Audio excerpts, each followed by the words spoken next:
Fayo Chabetum. Omampeni nti de Kowakata a daily graphic and start. We will reclaim every state lands. President Ekufuado. Omampeni de dia tuja say eye asasi biara eye omani de ane beje. Oh, ye encroach. Aye. A free Uka bro Omampeni atamils or yes N1. Omo ye no. And sasi ane wo ehun nyina no eya bindia. And so the Crawford no mo sisi down. Ah, yet see a bubun near mom compensation your mom. Or Mampeni catcher almost say, don't encroach. Men sit down where say we will use the land. Yeah, how we see you. No, I don't but I don't think so. Nipadi see na ye kujria. So there's no compensation. And to see a go good, I saw mobile and for next year the microphone you do. That is interesting. So on my own, so when you see me say, hey, way, it is you and not me.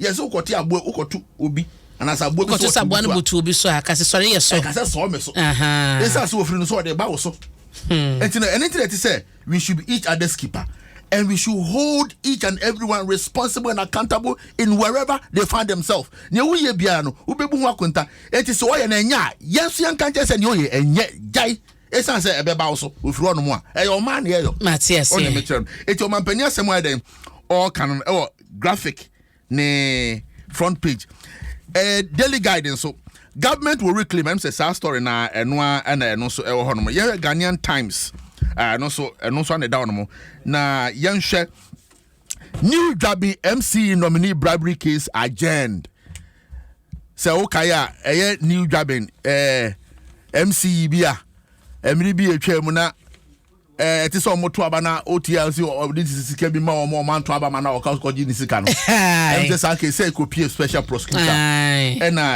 omatwe akwakodira as a nibia ye court enti no em say enra na omosan kwa so asetina omo atu e de asheda ye hwe crusading guidance so IMF government talks yield good progress as CD wobbles against dollar. On say aban any IMF omugusua ediano babai FA sika 7 ntoto any said that is so yasene na what we say obetimi ama sika bi na ka etimi de aboa yen CD na ato apina enti so omugusua ediano babai na no pay ya me hu statement bi obabi a omo kire say ansa na enebe ko na wie ye no now yenya ebia $760 something into the account. Mahunu. Wahunu sa. Say MPP guru ya na oposti. Me say Ken papa your friend saying. Gabi asaroche da ko. What tweet on the anaja. Yes obunichefo we. Your friend say Koko Sechi. Ana o den chem finsu be catch you say okay sister den chem finsu as be catch you say bomochichi da bia ye bomochichi finsu as be catch you so den chem wu a ye nyina chi no sa e kwasim pro no nyina kwentia o say JP Morgan's latest report on Ghana's distorted FX market is positive, showing the cedi, which has dropped by some 60% to the dollar, is undervalued.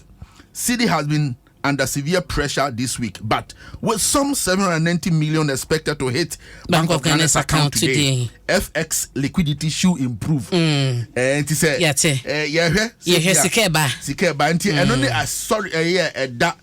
Yes, Anna, African Bank day, Omo can say 750 million no eba bedra, and also best sustain the dollar and the cedi no near there. Where are we now?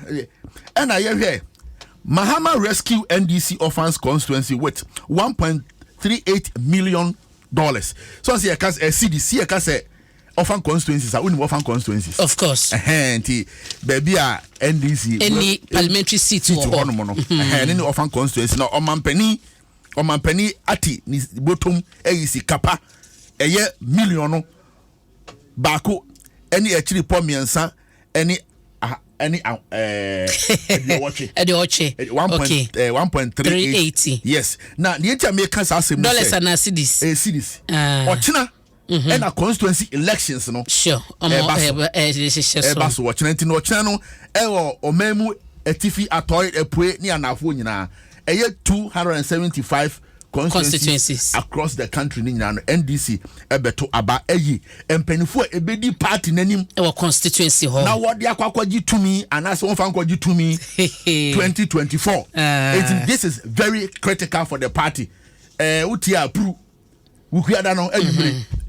abemu ebi say ono call you for organizer they disqualify no enya semkuma nani abre akadie pre eno ma send more party office but this year chuomtum empempi ni say amenyofo no party supporters no so mo ko send your party office na yenchi wom uchi wom kra party for na be samba be yom etisi ye chiwom someone no wadi no omo chiwom etini edi ebetwa to enene eye NDC omdwumadi ombedi no ochina enti no ahwene ene edi ya party Kofi Fresh